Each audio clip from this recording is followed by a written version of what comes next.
وہ کیا کسی نے کہا تھا نا کہ چند لمحوں کے لیے ٹھہرے تھے تم جس پیڑ کے نیچے، چند لمحوں کے لیے ٹھہرے تھے تم جس پیڑ کے نیچے، سنا ہے آج تک اس پیڑ کا سایہ مہکتا ہے، آج بھی وہ خوشبو ہے، آج بھی وہ روشنی ہے۔ تو کہا محبوب مجھے اس شہر کی قسم، اس لیے کہ شہر میں تو جلوہ فرما ہے، اور تمہارے باپ ابراہیم کی قسم اور اس کی اولاد کی قسم، یہ قسمیں فرما کر کیا کہا؟ لَقَدْ خَلَقْنَا الْإِنسَانَ فِي كَبَدٍ، ہم نے انسان کو مشقت میں رہتا ہوا پیدا کیا۔ انسان کی زندگی کا مقصد یہ نہیں ہے کہ وہ آسائشیں اور سہولتیں ہی تلاش کرتا ہے، کہ اس کے لیے زندگی میں کوئی کٹھن مرحلہ نہ ہو۔ یہ ایک مرد اور ایک انسان جو اپنی انسانیت کے جوہر سے آگاہ ہے، یہ اس کا مطالبہ نہیں، بلکہ وہ تو کہتا ہے کیا میں نے اس خاکدان سے کنارہ، جہاں رزق کا نام ہے آب و دانا، پلٹنا جھپٹنا جھپٹ کر پلٹنا، لہو گرم رکھنے کا ہے ایک بہانہ، پرندوں کی دنیا کا درویش ہوں میں، کہ شاہی بناتا نہیں آشیانہ۔ یعنی انسان مشقتوں میں رہتا ہوا پیدا کیا گیا، بالکل آسان زندگی، سہل زندگی، کوئی تکلیف نہ پہنچے، مخمل کے فرش پہ بھی چلے تو پاؤں میں موچ آ جائے، کیلا کھانے سے بھی جو ہے وہ دانت ہلتے چلے جائیں، یہ ایک مرد کی پہچان نہیں ہے۔ انسان کو اللہ نے مشقتوں اور دکھوں کے اندر رہتا ہوا پیدا کیا ہے تاکہ وہ حالات کا مقابلہ کرے۔ ہے شباب اپنے لہو کی آگ میں جلنے کا نام۔ اقبال نے کہا تھا کہ جوانی کیا ہے؟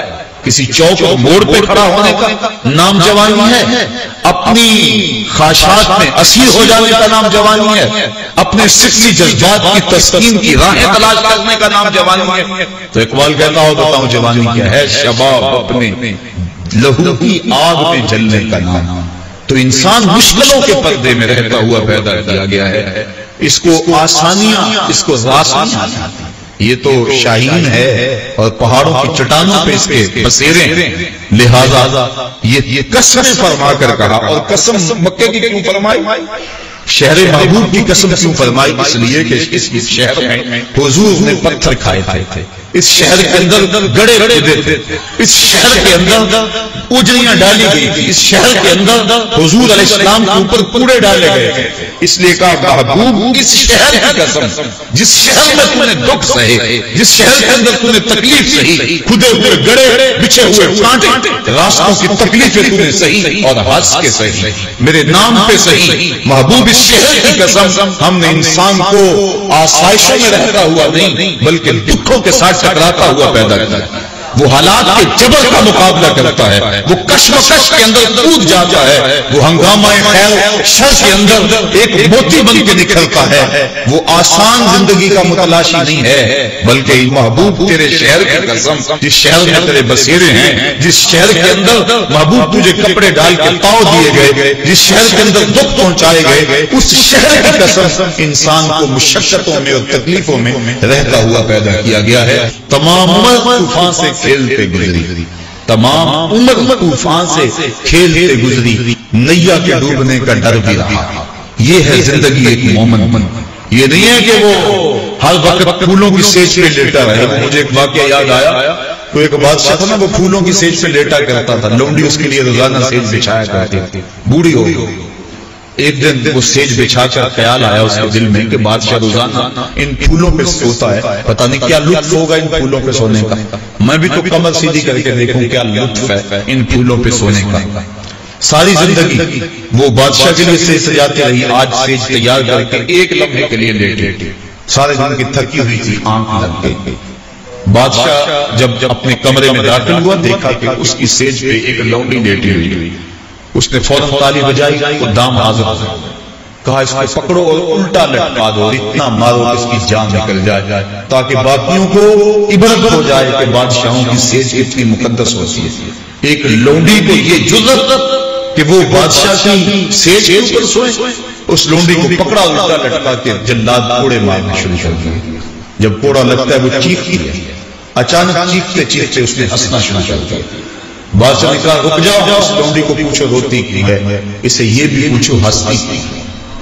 جلاد روک گیا، لونڈی کو پوچھا تو روتی کیوں ہے؟ کہا جب کوڑا لگتا ہے میری جان نکلنے کو آتی تو تکلیف کی وجہ سے روتی ہوں۔ کہا ہنستی کیوں ہے؟ کہا ہنستی اس بات میں ہوں میں نے سوچا میں چند لمحوں کے لیے اس سیج پہ سوئی اور اتنی تکلیف آ رہی ہے، جس کو عمر ہو گئی سوچتے ہوئے اس کا کیا بنانا۔ تو ہر بندہ چاہتا یہ ہے کہ میرے لیے دکھ کوئی نہ ہو، گھر میں آسودگی، گاڑی میں آسودگی، میں کوئی کام نہ کروں میرے لیے مشقت نہ ہو، آسودگی ہو جائے۔ یہ جو ڈبل شاہ کا کاروبار چلا یہ بھی اس لیے ہر بندہ چاہتا تھا یوں میرے پاس پیسے آ جائیں، نہ مجھے کام کرنا پڑے، نہ دماغ لڑانا پڑے، نہ مجھے اپنے اعضاء کو حرکت دینی پڑے۔ تو یہ انسان جو ہے وہ کیسے سوچ رکھتا ہے، جبکہ اللہ تعالیٰ نے قسم فرما کر کہا محبوب ہم نے انسان کو مشقتوں میں رہتا ہوا پیدا کیا ہے، دکھوں کے ساتھ نبھاؤ۔ اگر انسان قرآن کی فکر کو سمجھ لے تو بہت ساری تکلیفیں خود بخود ختم ہو جاتی ہیں۔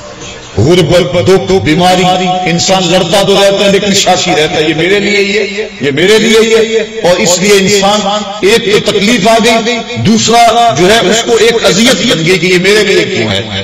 تو اگر وہ قرآن کے اس مزاج کو سمجھے کہ یہ تو مرد کے ساتھ ہوتا ہے، یہ کشمکش اس کے ساتھ جاری رہے گی، حالات کا ٹکراؤ تو اس کے ساتھ رہے گا، اس کو تو ان دکھوں سے گزرنا ہوگا، اس بھٹی کے اندر اپنے آپ کو ڈالنا ہوگا، تو اس کو تکلیف آئے گی لیکن پریشانی اس کی وہ نہیں ہوگی۔ واصف علی واصف نے کہا تھا کہ اپنی مرضی اور اللہ کی مرضی میں فرق کا نام غم ہے۔ جب بندہ اپنی مرضی اور اللہ کی مرضی میں فرق کر دے تو اسے غم کہتے ہیں، اور جب بندہ کہتا ہے یہ سونا میرے دکھ میں راضی تے میں سکھ نو چلے ڈاواں، پھر وہ جلتی ہوئی چکھا کے اندر بھی مسکراتا ہوا چراغ لگا۔ جبریل پوچھتے بھی ہیں کہ اب تو کہہ لو نا کہ مجھے اس دکھ سے بچا لیا جائے، اللہ کا نام لیوا توحید کا پرستار دنیا پہ ایک ہے اور وہ بھی آپ بات کر رہا ہے۔ تو جواب خلیل علیہ السلام کہتے ہیں جبریل بتاؤ نا ان کافروں کے دل میں کس نے ڈالا کہ مجھے آگ میں جلایا جائے، اس کی مشیت کے بغیر ہو گیا یہ؟ کہا رب جلیل نے، کہا اگر جلیل کی یہ مرضی ہے تو پھر خلیل کی بھی یہ بھی ہے۔ تو پھر انسان کے لیے دکھ نہیں رہتا بلکہ اس دکھ کے اندر سے بھی انسان لذت تشکیل کر لیتا ہے۔ تو کہا انسان کو ہم نے مشقتوں میں رہتا ہوا پیدا کیا ہے، دکھ اس کا گھیرا کریں گے، بیماری اس کا گھیراؤ کریں گی، غربت پسماندگی اس کو تکلیف دے گی، لیکن یہ حالات کا جبر کا مقابلہ کرتے ہوئے آگے بڑھتا چلا جائے۔ لیکن انسان کی ایک اور فکر ایحسب ان لن یقدر علیہ احد، جب اس کے پاس دولت آ جائے، اس کے پاس اقتدار آ جائے تو یہ کیا کہتے ہیں؟ ایحسب، یہ گمان کرتا ہے ان لن یقدر علیہ احد، اس پر کسی کی طاقت نہیں۔ یہ تو اتنی دولت ہے، اتنا اس کے پاس سرمایہ ہے، گن مین اس کے پاس دائیں بائیں آگے پیچھے چوکس رہتے ہیں، اس کا وہ کیا بگاڑ سکتا ہے؟ عدالتیں یہ خرید لے، کچہریاں یہ خرید لے، تھانے یہ خرید لے، کوئی اس کا بگاڑ سکتا ہے؟ اتنی کثرت، اتنی دولت، ہر شے دولت سے خریدی جا سکتی ہے۔ تو یہ گمان کر لیتا ہے اس پر کسی کی طاقت نہیں چلتی۔ یقولو، پھر ایک اور بات کہتا ہے احلقت مالا لبدا، کہ میں نے دیکھو اتنا مال خرچ کر دیا، یعنی اپنے اس مال کی نمائش کرنے بیٹھ جاتا ہے، بہانے شادی کرے گا تو فضول خرچیوں پہ اتنے اڑا دے گا تاکہ لوگوں کو پتا چلے کہ ہاتھ سیٹ صاحب نے کمال کر دی۔ لوگوں کو بتاتا پھرتا ہے کہ میں تو جناب یہ جو کوٹھی کا گیٹ ہے نا یہ 5 لاکھ کا بنا ہے، وہ بہانے یقولو کہتا ہے احلقت، میں نے ہلاک کر دیا، اڑا دیا، مالا لبدا، ڈھیروں مال، میں تو مریض سیر کرنے گیا تھا تو 5 لاکھ کا خرچہ آ گیا، وہ تو بیمار ہو جائے تو بعد میں لوگوں کو بتاتا پھرتا ہے کہ میں فلاں ہاسپٹل میں گیا تھا اور بڑا مہنگا ہاسپٹل ہے، میں نے اتنے پیسے وہاں لگا دیے۔ یہ بہانے سے لوگوں کو اپنے مال کے مقصد بیان کرتا رہتا ہے۔ یقولو کہتا ہے احلقت، میں نے ہلاک کر دیا، مالا لبدا، بہت سارا مال۔ ایحسب ان لم یرہ احد، کیا یہ گمان کرتا ہے کہ اس کو کسی نے دیکھا نہیں؟ جو یہ کر رہا ہے، جو دادے عیش دے رہا ہے، جس پہ مال اڑا رہا ہے، جہاں خرچ کر رہا ہے، جہاں فضول خرچے اللہ تللوں میں اڑا رہا ہے، کیا یہ سمجھتا ہے کوئی آنکھ اس کی نگرانی نہیں کر رہی، کوئی نہیں اسے دیکھ رہا؟ آگے فرمایا الم نجعل لہ عینین، اس کی اپنی آنکھیں نہیں تھی؟ کیا ہم نے اس کو 2 آنکھیں نہیں دی تھی؟ وَلِسَانًا وَشَفَتَيْن، ایک زبان اور 2 ہونٹ نہیں دیے تھے؟ وَهَدَيْنَاهُ النَّجْدَيْن، ہم نے خیر اور شر دونوں راہیں نہیں دکھا دی تھی اس کو۔ فَلَقْتَحَمَ الْعَقَبَةَ، لیکن یہ مشکل گھاٹی چڑھائی نہیں، مشکل گھاٹی نہیں چڑھا، یوں پیسے اڑا دینا یہ اس کے لیے آسان تھا، نفس کی تسکین کا سبب تھا۔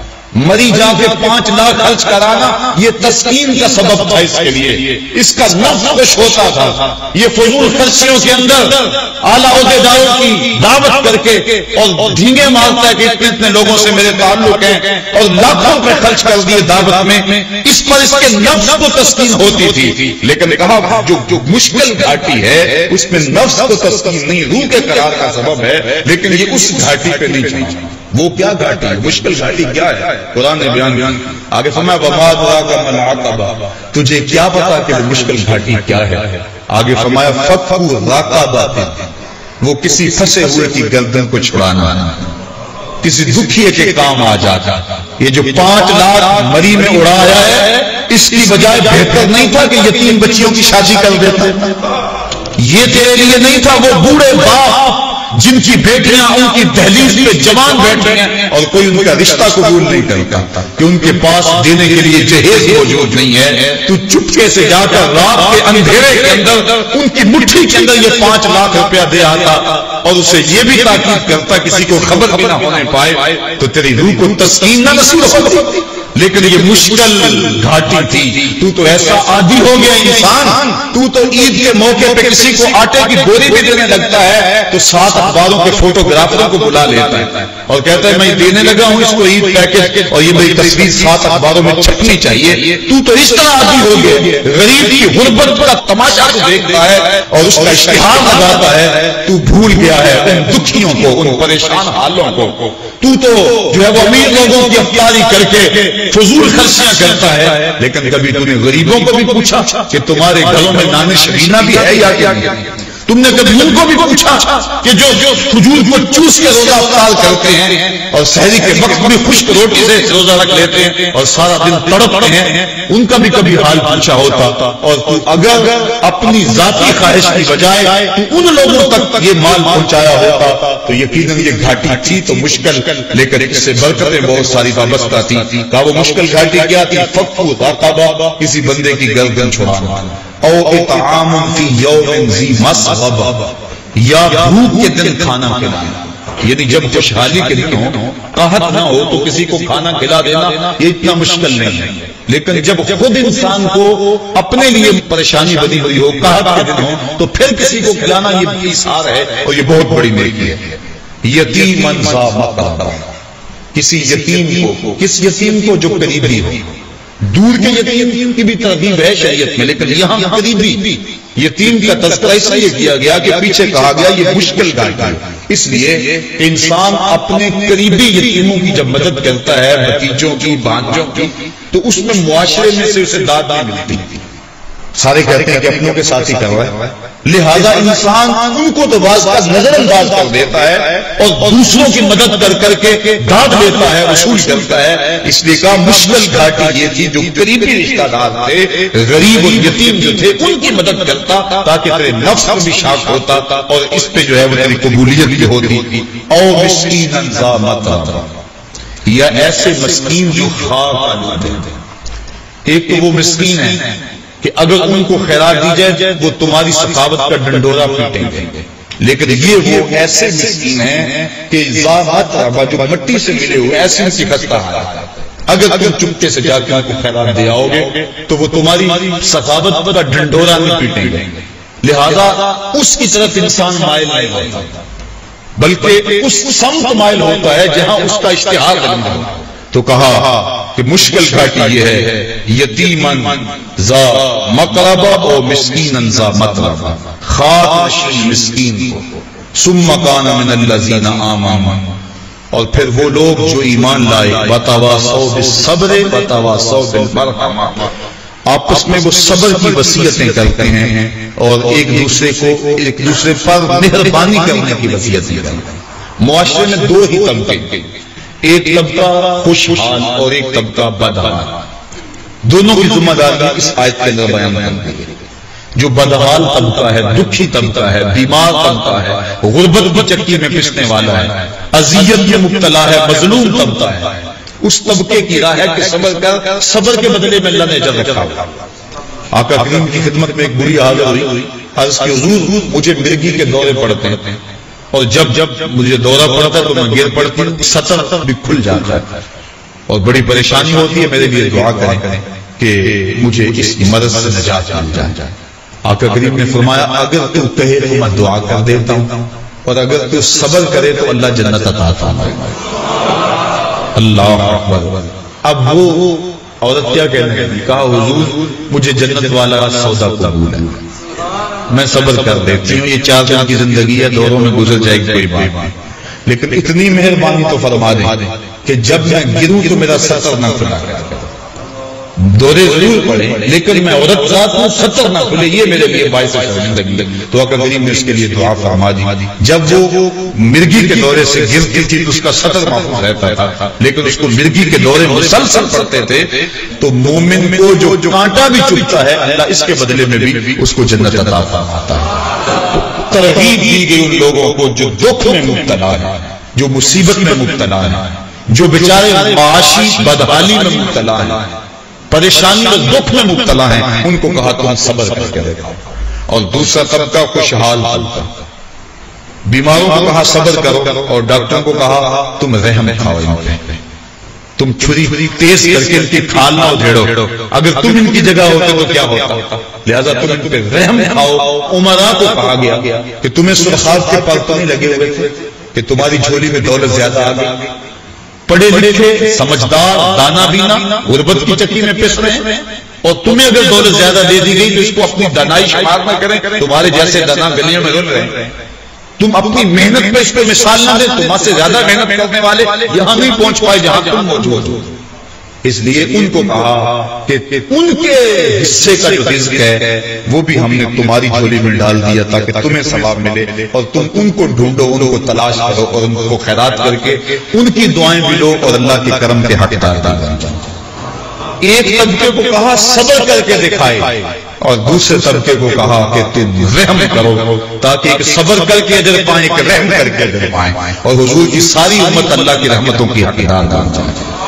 لیکن ہوا کیا ہے ہمارے معاشرے کے اندر، جو دکھی ہے وہ واویلا کر رہا ہے، وہ خود اپنی غربت کا تماشا اڑا رہا ہے، اپنی سفید پوشی کا بھرم خود توڑ رہا ہے، اور دوسری طرف جو مالدار ہے، جو آسودہ ہے، جس کو اللہ تعالیٰ نے دکھ بانٹنے والا بنایا ہے، تو وہ سانپ بن کے بیٹھا ہوا ہے دولت کے اوپر، وسائل کے اوپر، اور وہ سمجھتا ہے کہ یہ میں نے اپنی محنت سے کمایا ہے، ان غرباء کا اس کے اندر کیا حق ہے، اور اگر ان کو دیتا بھی ہے تو تذلیل کر کے دیتا ہے۔ کاش کہ قرآن کی اسلوب کو ہم سمجھیں اور معاشرے کے یہ دونوں طبقے، امیر طبقہ اور غریب طبقہ، دکھی طبقہ اور آسودہ طبقہ، بیمار طبقہ اور اس کا علاج معالجہ کرنے والا، یہ سارے لوگ جو ہیں وہ مل جل کے بیٹھ جائیں، ایک صبر کرنے بیٹھ جائے، دوسرا رحمت کرنے بیٹھ جائیں۔ بتاؤ معاشرے کے اندر کوئی دکھ موجود رہے گا؟ جب کوئی غمخوار موجود ہو تو پھر دکھ بھی نہیں رہتا۔ وہ کیا کسی نے کہا تھا نا، یہ الگ بات ہے کہ تم آئے ہو تو کوئی نہیں، ورنہ درد تو یہاں آزاد رہتے ہیں۔ جب کوئی دکھ بٹانے آ جائے، تکلیف کا ساتھی بن جائے تو پھر تکلیف نہیں رہتی، دکھ اس وقت اذیت کا بن جاتا ہے جب انسان تڑپ رہا ہو، کوئی حال پوچھنے والا بھی۔ اس لیے معاشرے کے ان دونوں طبقوں کی ذمہ داریاں قرآن نے شاید بیان کی، اور یہی اس صورت کا عمود ہے، نقطہ کمال ہے اس صورت کا کہ آؤ اس سمت آ جاؤ اور دونوں طبقے اپنی اپنی ذمہ داریاں کو سمجھ لیں۔ لیکن ہم کتنے شفاف ہوتے ہیں، ہم کہتے ہیں ہمیں اپنی خوشیوں سے غرض ہے، ہمیں کبھی خیال نہیں ہوتا کہ ہم ان کاموں پہ لاکھ روپے لگائے ہیں کہ جن کے بغیر جو ہے وہ کوئی فرق نہیں پڑتا تھا، لیکن ہم نے کبھی یہ نہ دیکھا کہ ہماری گلی کے اندر کتنی بچیاں ہیں جن کے ہاتھ ابھی تک پیلے نہیں ہو رہے اور ان کے پاس جہیز نہیں ہے۔ آئیے ہم قرآن مجید کے ان الفاظ سے، ان کلمات سے روشنی لیں اور اپنے معاشرے کے دکھ بانٹنے کی کوشش کریں۔ وہ لوگ جو اس معاشرے کے دکھ بانٹتے ہیں وہ بڑے بابرکت اور بڑے ہی اللہ کی رحمتوں کے حقدار ہوتے ہیں، لیکن ہمارا حال تو میں کہا کرتا ہوں، حال یہ ہے کہ عید کے دن بھی ہم تفریق میں مبتلا ہوتے ہیں۔ ایک طرف امیر کا بگڑا ہوا بچہ گولڈن سیف کا ایک کونا کاٹ کر دوسرا کتے کے آگے ڈال رہا ہوتا ہے، اور دوسری طرف بیوہ کا یتیم بچہ عید کے دن بھی چھاپڑی لگائے آلو چھولے بیچنے پہ مجبور ہوتا ہے۔ یہ ہمارے معاشرے کی اونچ نیچ ہے اور یہ ہمارے معاشرے کا تفاوت ہے۔ کاش کہ ہم اس دن غبارے بھیجتے ہوئے ان بچوں کو، عید کے دن بھی پانی بھیجتے ہوئے ان بچوں کو قریب کریں، اور اپنے بیٹوں کو بھی تو عیدی دی تھی، اور ان کو کہیں ان سے سارے غبارے قریب لیں، ان سے سارا سامان بھی خرید سکتے ہیں، یا ان کو اضافی رقم دے کے ان کو بھی عید کی خوشیوں میں شامل کر لیں۔ میرے اور آپ کے آقا مولا کے لیے تو عید کا انتظار ہو، اور صحابہ کا مجمع منتظر ہے کہ حضور آئیں گے تو عید پڑھائیں گے، لیکن آقا کریم راستے کے اندر ایک بچے کو دیکھ کے رک جاتے ہیں اور پوچھا بیٹا آج تو عید کا دن ہے اور تم رو رہے ہو؟ اور اس کی حضور میرے باپ کا سایہ میرے سر سے نہیں۔ آقا کریم نے اس کو قریب کیا، اپنے گھر لے گئے، جو لباس حسنین کو دیا گیا تھا اسی یتیم بچے کو پہنایا گیا، کھانا دیا گیا، جب اس کے بال سنور گئے اور لباس اس نے پہن لیا، آقا کریم نے اس کو قریب کیا، چہرے پر اس کے مسکراہٹ سے کھیلنے لگی۔ آقا کریم کا دل اور پسیجا، اس کو قریب کر کے احساس محرومی مزید ختم کرتے ہوئے کہا بیٹا کیا یہ تو پسند نہیں کرتا کہ محمد تیرا باپ لگے اور عائشہ تیری امی لگے اور فاطمہ تیری باجی لگے؟ اس نے کہا یہ رشتے مجھے مل جائیں تو مجھے اور کیا چاہیے؟ کہا آج کے بعد یہ رشتے تیرے۔ اب ایک انگلی سے حسنین اور ایک انگلی سے وہ یتیم بچہ، اور عیدگاہ بڑھ رہے ہیں، اور بچے بھی اپنے ماں باپ کے ساتھ جا رہے ہیں، لیکن یہ بچہ اللہ اکبر ناز کر رہا ہے اپنے مقدر پہ، اور باقی بچوں کی آنکھوں میں آنکھیں ڈال کے زبان حال سے کہتا ہے تھا تو یتیم، لیکن آج یتیمی کا مزہ آ گیا کہ مصطفیٰ کی انگلی تھامے جائے۔ کاش ہم اپنے معاشرے کے دکھ بانٹیں۔ عید کا موسم آ رہا ہے، یہ رمضان گزر، ہمیں اپنے بھوک سے احساس ہوتا ہے کہ نہیں کتنی عجیب بھوک ہے، لیکن وہ لوگ جو ترستے ہیں نان شبینہ کے لیے بھی ان کو ڈھونڈیں۔ معاشرے میں غم تھوڑے نہیں، سارے ہم بانٹ بھی نہیں سکتے، لیکن جہاں تک ہو سکے ہم معاشرے کے دکھ بانٹیں، معاشرے کے دکھوں میں شریک ہیں۔ اللہ تعالیٰ جل شانہ اپنی رحمتیں ہمارے اوپر نازل فرمائے۔ وآخر دعوانا الحمدللہ رب